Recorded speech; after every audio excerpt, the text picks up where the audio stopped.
Bonjour et bienvenue sur Vidéo Club 58. Aujourd'hui, je voulais revenir sur un film de Martin Scorsese que j'adore, The Aviator avec Leonardo DiCaprio. Alors, The Aviator, ça raconte l'histoire de Howard Hughes, réalisateur, designer pour l'aviation, euh, misanthrope, enfin, un grand excentrique, multimillionnaire en fait, qui se laissait porter par ses envies et du coup a été un pionnier dans le monde de l'aviation puisqu'il a conçu justement des avions pour l'armée ou pour limite son plaisir personnel aussi, qui allaient défier justement un petit peu tous les records, soit en termes de vitesse, soit en termes d'envergure. Donc moi j'y connais rien dans l'aviation, mais en tout cas The Aviator, moi c'est un film qui me transporte. Je trouve que justement on arrive facilement à nous faire rentrer dans cet univers et cette destinée vraiment, du personnage de Howard Hughes, je trouve, va très bien à Scorsese, comme à chaque fois qu'il fait des films comme ça, avec une destinée bien particulière. Hein. J'étais déjà revenu là très récemment sur Casino, mais vous avez la même chose dans Les Affranchis, dans Loup de Wall Street, et puis plein d'autres exemples dont j'oublie de sa filmographie. Mais alors, The Aviator, moi j'ai un petit attachement particulier à celui-là. Tout en sachant, et je pense que vous serez d'accord avec moi, qu'il n'y a pas de mauvais film en fait dans l'association DiCaprio-Scorsese. Je trouve que jusqu'à maintenant, toutes les propositions qu'ils ont pu faire ensemble étaient des bons films. Après, il y en a, je pense que les gens aiment plus ou moins, ça dépend, mais en tout cas, il n'y en a aucun clairement qui est mauvais, voire raté pour moi, et vous me direz dans les commentaires si vous êtes d'accord avec ça.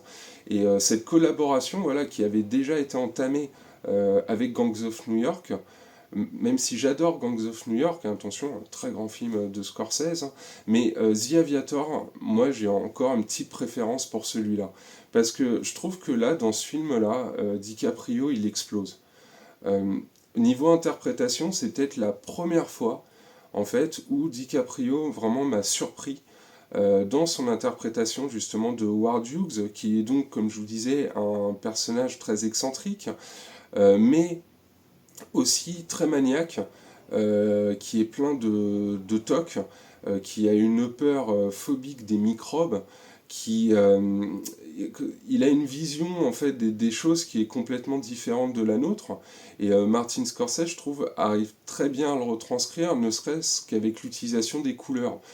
Pour ceux qui ont déjà vu Aviator, peut-être vous vous souvenez, il y a énormément de scènes où en fait des éléments qui devraient être par exemple de couleur verte sont montrés de couleur bleue. Il y a un travail sur les couleurs qui est fait du coup par Martin Scorsese pour nous plonger encore plus dans l'esprit justement de Howard Hughes et toutes ces scènes en fait où on voit les déraillements progressifs en fait dans l'esprit de Howard Hughes, je trouve qu'ils sont très très très bien joués par DiCaprio. En fait, c'est vraiment la première fois, même si c'est un acteur que j'aimais déjà énormément, c'est la première fois où il m'a surpris et où je me suis dit là, attention, en fait, c'est un acteur qui a beaucoup plus à en montrer que ce qu'on a vu jusqu'à maintenant.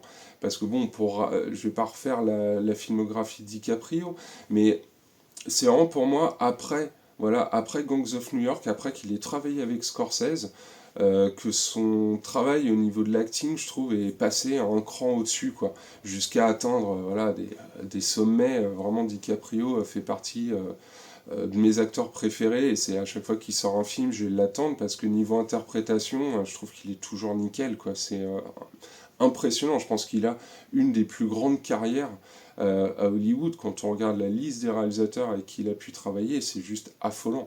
C'est affolant. Mais on le sait tous, cette association Scorsese DiCaprio, en fait, c'est sûrement ce qui a donné les meilleurs résultats. Et le fait qu'il ait retravaillé en plus plusieurs fois avec Scorsese montre à quel point leur association elle est importante dans sa carrière. Et donc ce The Aviator, je trouve qu'il montrait à quel point DiCaprio était capable de jouer la folie, mais de manière juste. Vous me direz si vous êtes d'accord avec moi, mais moi il me transporte en fait dans The Aviator. Il me transporte vraiment avec tous ces accès de répétition, tous ces jeux de regard en fait, où il peut avoir les yeux aussi injectés de sang, tellement en fait il monte dans les tours, il a les veines, elles sont sur le point d'exploser. Enfin, c'est vraiment, je trouve qu'il se donne à fond dans ce rôle-là, et je pense que c'est important pour bien saisir la démesure de ce personnage, hein, qui était également réalisateur, puisque il est le réalisateur de l'ancienne version, entre autres, de Scarface. J'adore aussi ce côté-là dans l'histoire de The Aviator, même si c'est rapidement mis de côté, hein, sur les 2 heures et demie de film et quelques. C'est sa carrière dans le monde du cinéma. Toute la folie autour de son projet Hells Angels, hein, donc un film d'aviation se passant pendant la Seconde Guerre mondiale, qui va coûter juste une blinde. Euh, à l'époque, mais même encore maintenant, en fait, quand on voit le chiffre que ça a coûté, ou le nombre d'années qu'il met du coup pour livrer son film, c'est juste extraordinaire. Et donc c'est également le réalisateur de Scarface, et il va faire un western après qui va faire polémique et scandale, surtout à l'époque, pour des problèmes de nudité apparente.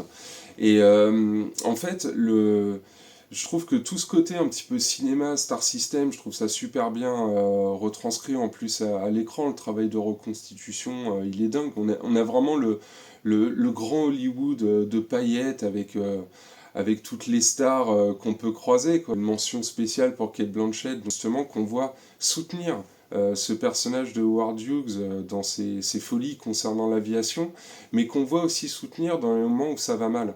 Et il y a aussi, voilà, toute cette partie du film où on voit ce personnage de Howard Hughes perdre pied totalement face aux aléas. Je vais pas vous raconter tous les problèmes du film, mais voilà, on est toujours chez Scorsese, ça monte, ça redescend, et le parcours, voilà, descendant de Howard Hughes, moi voilà, je pense que c'est ces scènes-là surtout où DiCaprio, je trouve qu'il explose.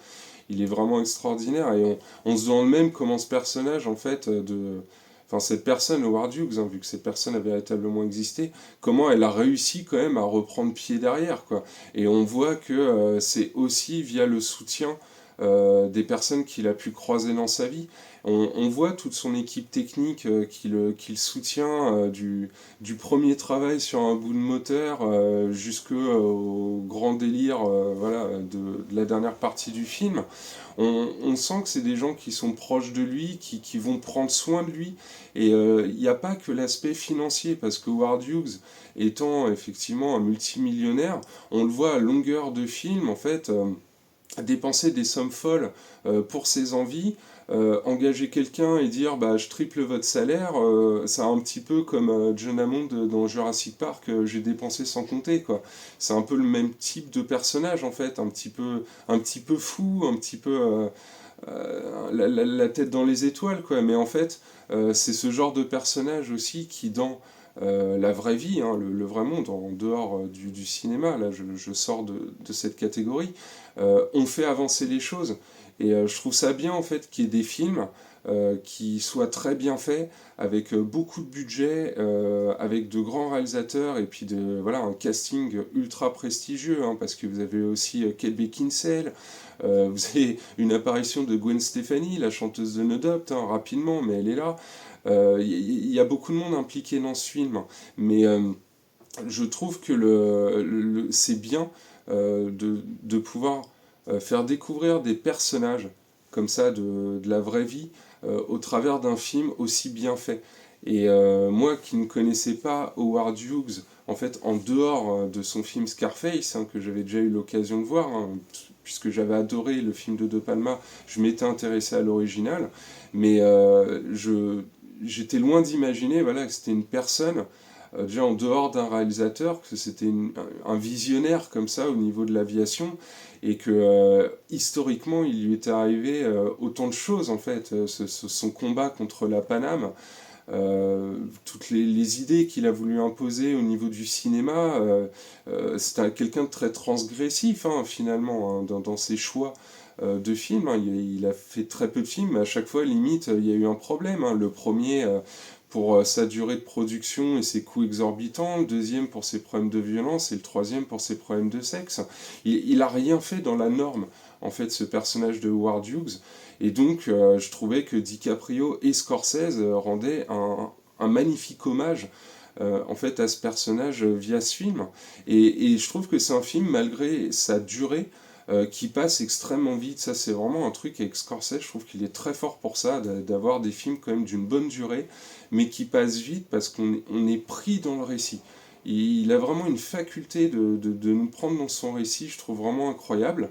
Et donc voilà, je voulais faire une vidéo sur The Aviator, essayer de vous exprimer à quel point je trouvais ce film vraiment magistral. C'est un très grand film. En fait, je trouve. Je suis sûr qu'il y a plein de personnes, n'hésitez pas à me le dire dans les commentaires, mais qu'il y a plein de personnes qui préfèrent Gangs of New York à The Aviator. C'est pas, moi, je dirais que c'est pas les mêmes films du tout. En fait, ça génère pas les mêmes attentes. Et bah, dites-moi dans les commentaires, voilà, par curiosité, est-ce que vous préférez Gangs of New York ou The Aviator, ou est-ce que vous considérez que les deux sont à peu près égaux en termes de qualité? Voilà un petit peu le même sondage que j'avais fait par rapport à si vous préférez Les Affranchis ou Casino. Donc là, je vous propose voilà, de me comparer, ça vous dit Gangs of New York avec The Aviator.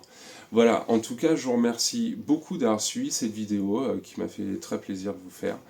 Et bah, moi, je vous dis à très bientôt pour un nouveau film.